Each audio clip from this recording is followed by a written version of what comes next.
Hello guys, আশা করি তোমরা সবাই ভালো আছো। তো প্রতিদিনের মতো আজকেও আমরা এক ক্লাসরুমে তোমাদের জন্য নতুন ভিডিও নিয়ে চলে এসেছি। আজকে আমরা ক্লাস 5-এর আমাদের পরিবেশ বইয়ের একটি চ্যাপ্টার, যার নাম হলো পশ্চিমবঙ্গের সাধারণ পরিচিতি। সেখানে বিভিন্ন রকম কোশ্চেন আমরা আলোচনা করব এবং তোমরা পারলে এগুলো খাতায় লিখে নিতে পারো অথবা স্ক্রিনশট নিয়ে রাখতে পারো। তো চলো দেখা যাক এই চ্যাপ্টার থেকে কী কী প্রশ্ন পরীক্ষায় আসে। তো প্রথম কোশ্চেন হচ্ছে, পশ্চিমবঙ্গের ভূমির ঢাল কোন দিক থেকে কোন দিকে বিস্তৃত হয়েছে? তো এর উত্তর হচ্ছে উত্তর থেকে দক্ষিণ এবং পশ্চিম থেকে পূর্বে। সেকেন্ড কোশ্চেন, পশ্চিমবঙ্গের বেশিরভাগ নদী কোন দিক থেকে কোন দিকে বয়ে গিয়েছে? এটা উত্তর হবে উত্তর থেকে দক্ষিণে। 3 নম্বর কোশ্চেন, দামোদর নদ পশ্চিম থেকে পূর্বে এসে দক্ষিণে গিয়ে গঙ্গায় মিশে যায়, সেখানে গঙ্গা নদীর নাম কী ছিল? গঙ্গা নদীর নাম হলো হুগলি নদী। তোমরা অবশ্যই এগুলো স্ক্রিনশট নিয়ে নিতে পারো অথবা খাতায় লিখে নিতে পারো। তো চলো দেখা যাক 4 নম্বর কোশ্চেন কি। 4 নম্বর কোশ্চেন আছে, হুগলি নদীর আরেক নাম কি? হুগলি নদীর আরেক নাম কি? তাহলে ভাগীরথী হুগলি। তোমাদের এই চ্যাপ্টারের 5 নম্বর কোশ্চেন হচ্ছে, মালভূমি অঞ্চলে মাটি কী রকমের? উত্তরটা হবে কাঁকর পাথর মেশানো লাল মাটি। 6 নম্বর কোশ্চেন, পশ্চিমবঙ্গের কয়েকটি মালভূমি অঞ্চলের নাম লিখতে হবে। সেগুলোর নাম হলো পুরুলিয়া, বাঁকুড়া, বীরভূম জেলা। 7 নম্বর কোশ্চেন, বাঁকুড়া জেলার চারিদিকে কিসের জঙ্গল? উত্তর হবে এখানে শাল গাছ। 8 নম্বর কোশ্চেন, বাঁকুড়া জেলার আর কী কী গাছ দেখা যায়? এখানে উত্তর হবে মেহগিনি, পলাশ, পিয়াল, ইউক্যালিপটাস, সোনাঝুরি ও কেন্দু। 9 নম্বর কোশ্চেন হলো, বাঁকুড়া জেলার পশ্চিম দিক থেকে পূর্ব দিকে বয়ে গেছে কোন নদ? উত্তর হবে দ্বারকেশ্বর নদ। যেহেতু দ্বারকেশ্বর একটা ছেলের নাম, তাই এখানে নদী নামে এখানে নদ হচ্ছে। 10 নম্বর কোশ্চেন, দ্বারকেশ্বর নদ ও শিলাবতী নদীর মিলিত প্রবাহের নাম কি? উত্তর হলো রূপনারায়ণ নদী। কেলেঘাই এবং কংসাবতী নদীর মিলিত প্রবাহের নাম কি? উত্তর হলো হলদি নদী। 12 নম্বর কোশ্চেন, বীরভূম জেলায় অবস্থিত দুটি নদ নদীর নাম লেখো। উত্তর হলো অজয় নদ এবং ময়ূরাক্ষী নদী। 13 নম্বর কোশ্চেন, রাঢ় অঞ্চলের বেশিরভাগ জায়গায় কোন মাটি দেখা যায়? উত্তর হবে উর্বর দোআঁশ মাটি। 14 নম্বর কোশ্চেন, রাঢ় অঞ্চলে কী কী গাছ দেখতে পাওয়া যায়? রাঢ় অঞ্চলে তাহলে কী গাছ দেখতে পাওয়া যায়? শাল, শিশু, সেগুন এবং মেহগিনি। 15 নম্বর কোশ্চেন, এটা একটা ইম্পর্টেন্ট টাইপের। নিত্যবহ নদী কাকে বলে? তো উত্তর হবে যে সমস্ত নদী বরফ গলা জলে পুষ্ট ও যে নদীতে সারা বছর জল থাকে তাদের নিত্যবহ নদী বলে। 16 নম্বর কোশ্চেন, একটি নিত্যবহ নদীর উদাহরণ দিতে হবে। উদাহরণটা হলো গঙ্গা নদী। 17 নম্বর কোশ্চেন, বাংলাদেশে গঙ্গা নদীর আরেক নাম কি? বাংলাদেশের গঙ্গা নদীর আরেক নাম হচ্ছে পদ্মা। 18 নম্বর কোশ্চেন হচ্ছে, পর্বতের মাথায় বরফ জমে কেন? উত্তরটা হলো পুকুর, নদী, হ্রদ, সমুদ্র প্রভৃতি জলাশয়ের জল সূর্যের তাপে বাষ্প হয়ে প্রতিনিয়ত উপর দিয়ে উঠে যাচ্ছে। যেহেতু হালকা ওপরে ঠান্ডা বাতাসের সংস্পর্শে এসে এই বাষ্প জলকণে পরিণত হয়। পর্বতের মাথায় ঠান্ডা আরও বেশি থাকে বলে সেখানে তুষারপাত হয়। এই তুষার জমির পর্বতের মাথায় বরফ হিসেবে অবস্থান করে। 19 নম্বর কোশ্চেন, গঙ্গার গতিপথ বর্ণনা করতে বলা হয়েছে। গঙ্গা নদী উত্তরাখণ্ড রাজ্যে হিমালয় গঙ্গোত্রী হিমবাহের গোমুখ গুহা থেকে উৎপন্ন হয়ে উত্তরপ্রদেশ এবং বিহারের মধ্যে দিয়ে প্রবাহিত হওয়ার পর পশ্চিমবঙ্গের মুর্শিদাবাদে প্রবেশ করেছে। এরপর এই নদী দুটি শাখায় বিভক্ত হয়ে একটি শাখা কি পদ্মা নামে বাংলাদেশে প্রবেশ করেছে, আর অপর শাখাটি ভাগীরথী ও হুগলি নামে পশ্চিমবঙ্গের মধ্যে দিয়ে প্রবাহিত হয়েছে এবং কী হয়েছে বঙ্গোপসাগরে মিশেছে, যাকে মোহনা বলা হয় গঙ্গা নদীর। গঙ্গা নদীর প্রধান শাখা নদীগুলো কী কী? উত্তর হলো পদ্মা ও ভাগীরথী।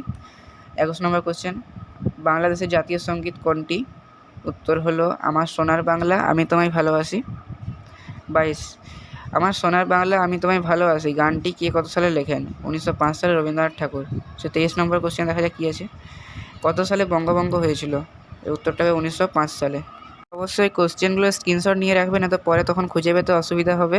স্ক্রিনশট নিলে তোমাদের সুবিধা হবে, অথবা তোমরা যদি লিখতে পারো ভিডিওটা পজ করে খাতায় লিখে নেবে। তো চলো দেখা যাক এরপরে কী কোশ্চেন আছে। তোমাদের 24 নম্বর কোশ্চেন যেটা, সেটা হলো বঙ্গভঙ্গ কী? তো এটা উত্তরটা হলো 1905 খ্রিস্টাব্দে ইংরেজরা বাংলাকে দুয়ে ভাগ করে দেওয়ার পরিকল্পনা গ্রহণ করেছিল। তো এই ঘটনাকে বঙ্গভঙ্গ নামে পরিচিত। 25 নম্বর কোশ্চেন, একটি নদীমাতৃক সভ্যতার নাম লিখতে বলা হয়েছে। এখানে নদীমাতৃক সভ্যতার নাম হলো হরপ্পা সভ্যতা। 26 দাগে আছে, পারমাদান বনখণ্ডের বর্তমান নাম কি? উত্তর হল বিভূতিভূষণ অভয়ারণ্য। 27 নম্বর কোশ্চেন, নদীমাতৃক সভ্যতা কাকে বলে? নদীকে কেন্দ্র করে যে সভ্যতা গড়ে ওঠে তাকে নদীমাতৃক সভ্যতা বলে। এবং তোমরা সবাই জানো যে পৃথিবীর প্রাচীন যে সভ্যতাগুলি ছিল সেগুলো বেশিরভাগই নদীর তীরে গড়ে উঠেছিল। এই চ্যাপ্টারের 28 নম্বর কোশ্চেন হলো সুন্দরবন কোথায় অবস্থিত? উত্তর হবে গাঙ্গেয় সমভূমির দক্ষিণে অবস্থিত। 29 নম্বর কোশ্চেন সুন্দরবনের বিখ্যাত পশু কী? উত্তর হবে রয়্যাল বেঙ্গল টাইগার। 30-এর দেখা আছে সুন্দরবনের কয়েকটি নদীর নাম লেখো। মাতালা, বিদ্যাধারী, কালিন্দী, রায়মঙ্গল ইত্যাদি। 31 নম্বর কোশ্চেন সুন্দরবন অঞ্চলে মোট কতগুলো দ্বীপ আছে? এখানে 102টি দ্বীপ আছে। তারপরে কোশ্চেন সুন্দরবন অঞ্চলে গাছগুলোতে কয়েকটি মূল দেখা যায়, সেগুলোর নাম কি? সেগুলোর নাম হলো শ্বাসমূল ও ঠেসমূল। এটা একটু বড়, তো এখান থেকে কোশ্চেন একটু বেশি আছে, তো তাও তোমরা এই সমস্ত কোশ্চেনগুলো ঠিকঠাক করে স্ক্রিনশট নিয়ে বা লিখে নিতে পারো যাতে পরে সুবিধা হয়। তো চলো 33 নম্বর কোশ্চেন দেখে নেওয়া যায়। 33 নম্বর কোশ্চেন হচ্ছে সুন্দরবনে কিসের জন্য বিখ্যাত? উত্তর হবে সুন্দরী উদ্ভিদের জন্য। 34-এর দাগে কোশ্চেন সুন্দরবনের মাটি কীরকম? লবণাক্ত মৃত্তিকা, এই মাটিতে বালি কম থাকে, কাদার ভাগ বেশি থাকে। 35 নম্বর কোশ্চেন ম্যানগ্রোভ জাতীয় গাছ কাকে বলে? সুন্দরবন অঞ্চলে নোনা জল ও কাদায় এক এক ধরনের গাছ জন্মায় যাদের দুই প্রকার মূল দেখা যায়, সেগুলো হলো শ্বাসমূল ও ঠেসমূল। এদের ম্যানগ্রোভ জাতীয় গাছ বলা হয়। তারপরে কোশ্চেন সুন্দরবনে কয়েকটি উদ্ভিদ ও পশুর নাম বলো। কয়েকটি উদ্ভিদের নাম হলো গেওয়া, বাইন, গরান, এছাড়াও সুন্দরী হবে। পশুর নাম হচ্ছে মেঠো, বিড়াল, বুনোশহর ইত্যাদি। এরপরে কোশ্চেন সুন্দরবন অঞ্চলের মাটির বৈশিষ্ট্যগুলি লেখো। সুন্দরবন অঞ্চলের মাটির এখানে 3টি বৈশিষ্ট্য দেওয়া আছে। 3টি বৈশিষ্ট্যতে কী কী আছে দেখি। সুন্দরবন অঞ্চলে বেশিরভাগ জায়গায় জুড়ে রয়েছে পলিযুক্ত দোআঁশ মাটি। 2 নম্বর বৈশিষ্ট্য সুন্দরবন অঞ্চলে মাটিতে লবণের পরিমাণ বেশি থাকে। এবং 3 নম্বর বৈশিষ্ট্য হলো সুন্দরবন অঞ্চলে মাটিতে অক্সিজেনের পরিমাণও খুব কম থাকে। 38 নম্বর কোশ্চেন দেখা যায় কী আছে। উত্তরবঙ্গে কয়েকটি নদীর নাম লেখো। উত্তরবঙ্গে কয়েকটি নদীর নাম এখানে তাহলে কী আছে? তিস্তা, জলঢাকা, মহানন্দা, রায়ডাক প্রভৃতি। তারপরে কোশ্চেন পশ্চিমবঙ্গের সবচেয়ে উঁচু পর্বত শৃঙ্গ কোনটি? উত্তর হবে সান্দাকফু, যার উচ্চতা কত? 3630 মিটার। তারপরে কোশ্চেন মালদা জেলা কিসের জন্য বিখ্যাত? উত্তর হবে ফজলি আমের জন্য বিখ্যাত। তারপরে কোশ্চেন কুলিক পাখিরালয় কোথায় অবস্থিত? রায়গঞ্জের কুলিক নদীর তীরে। দার্জিলিং কিসের জন্য বিখ্যাত? টয় ট্রেন, চা বাগান, টাইগার হিল এসবের জন্য বিখ্যাত। এরপরে কোশ্চেন বক্সারণের প্রবেশদ্বার কোন জেলাকে বলা হয়? উত্তর হবে আলিপুরদুয়ার জেলা। এরপরে কোশ্চেন পিতলের বাসন তৈরির জন্য কোন জেলা বিখ্যাত? মুর্শিদাবাদ জেলার বহরমপুর। এরপরে কোশ্চেন বক্রেশ্বর তাপবিদ্যুৎ কেন্দ্র কোথায় অবস্থিত? বীরভূম জেলায়। এরপরে কোশ্চেন কোথাকার মোরব্বা বিখ্যাত? সিউড়ি। মাটির পুতুল ও সরপুরিয়া কোথায় বিখ্যাত? কৃষ্ণনগর। সীতাভোগ ও মিহিদানা কোথায় বিখ্যাত? এটা উত্তর হবে বর্ধমান। বিখ্যাত কয়লা খনি কোথায় রয়েছে? এটা উত্তর হবে আসানসোল। টেরাকোটা শিল্পের জন্য বিখ্যাত কোন জেলা? উত্তর হবে বাঁকুড়া।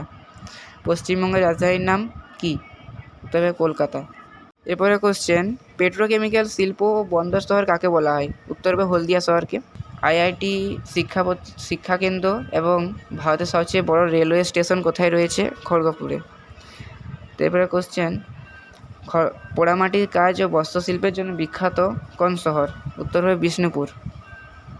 এরপরে কোশ্চেন বিশ্বভারতী বিদ্যালয় কোথায় অবস্থিত? বীরভূমের বোলপুরে অবস্থিত। কোল কমপ্লেক্স ও দুগ্ধ সংরক্ষণ কেন্দ্র ও সবচেয়ে গুরুত্বপূর্ণ রেলওয়ে স্টেশন কোথায় রয়েছে? উত্তর হবে ডানকুনিতে। রেল ইঞ্জিন তৈরি কারখানা কোথায় রয়েছে? চিত্তরঞ্জনে। তাপবিদ্যুৎ কেন্দ্র ও ইঞ্জিনিয়ারিং কলেজ কোথায় অবস্থিত? উত্তর হবে দুর্গাপুর। পরিকল্পিত শহর কোন শহরকে বলে? উত্তর হবে কল্যাণী। এরপরে কোশ্চেন চৈতন্যদেবের জন্মস্থান কোথায়? এটা তোমরা সবাই জানো, নবদ্বীপে। আর 61 নম্বর কোশ্চেন হচ্ছে রাসমেলার জন্য বিখ্যাত শহর কোনটি? এটা হলো নদিয়া জেলার শান্তিপুর। তো বন্ধুরা এখানে চ্যাপ্টারটা একটু বড় থাকার জন্য 61টা কোশ্চেন হয়েছে, তো তোমাদের চিন্তা করতে হবে না, এখানে 61টা কোশ্চেনেই মোস্ট ইম্পর্টেন্ট কোশ্চেন। এবং আশা করছি তোমরা যদি এই 61টা কোশ্চেন ভালো করে রাখো তাহলে তোমাদের পরীক্ষায় অনেকটা সুবিধা হয়ে যাবে। তোমরা স্ক্রিনশট নিয়ে রাখতে পারো অথবা খাতায় লিখে নিয়ে রাখতে পারো এগুলো, যাতে তোমাদের পড়তে সুবিধা হয়। এবং ভিডিওটি ভালো লাগলে লাইক, শেয়ার, কমেন্ট করে দিও, সাবস্ক্রাইব করে দেবে যাতে পরবর্তী ভিডিও নোটিফিকেশান তোমরা পেয়ে যাও। তো আজকের জন্য এতটাই।